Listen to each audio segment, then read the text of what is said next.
നമസ്കാരം.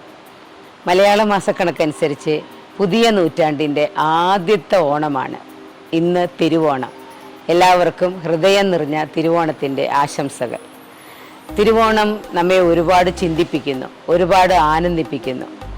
കർക്കിടക മാസത്തിൻ്റെ മഴയും ക്ഷീണവും മാറി ചിങ്ങമാസ പുലരി ഉണ്ടാകുമ്പോൾ നമുക്ക് ഉത്സവത്തിൻ്റെ പ്രതീതി ഉണ്ടാകുന്നു. നമ്മുടെ വിളവെടുപ്പിൻ്റെ, നമ്മുടെ ആഹ്ലാദത്തിൻ്റെ, ഫാമിലിയുമായുള്ള ഒത്തുചേരലിൻ്റെ, സാമൂഹ്യമായ പ്രതിബദ്ധതയുടെ, ഐക്യത്തിൻ്റെ എല്ലാം പ്രതീകമാണ്.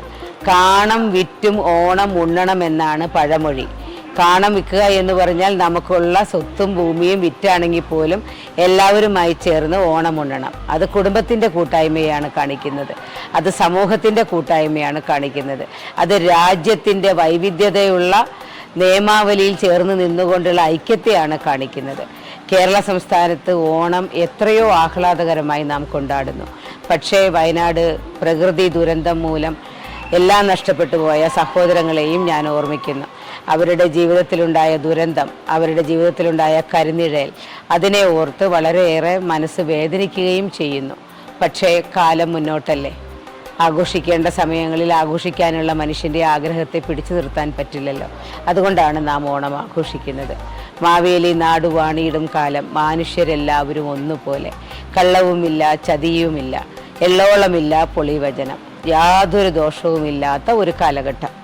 ആ കാലഘട്ടത്തെ സൂചിപ്പിക്കുന്നത് സഹോദരൻ അയ്യപ്പൻ്റെ കവിതയിൽ വളരെ കൃത്യമായി എഴുതിയിട്ടുള്ളത് നമ്മുടെ നാട്ടിൽ ശരിയായ സോഷ്യലിസം ഉണ്ടാകണമെന്നാണ്.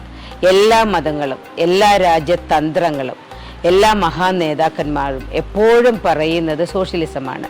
സോഷ്യലിസത്തിൽ ആരും തമ്മിൽ നീചത്വങ്ങളില്ല, ആരും തമ്മിൽ വേർതിരിവുകളില്ല, ആരും തമ്മിൽ കളവുകളില്ല, നുണയില്ല, ചതിയില്ല, കൊലപാതകമില്ല, ബലാത്സംഗമില്ല, കച്ചവട ബുദ്ധിയില്ല.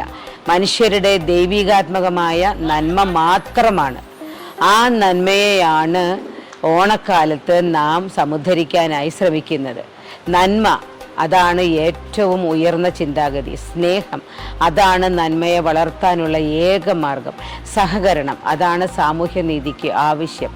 ക്ഷമ, വിട്ടുവീഴ്ച, അതാണ് രാജ്യതന്ത്രത്തിന് ഏറ്റവും അത്യാവശ്യം.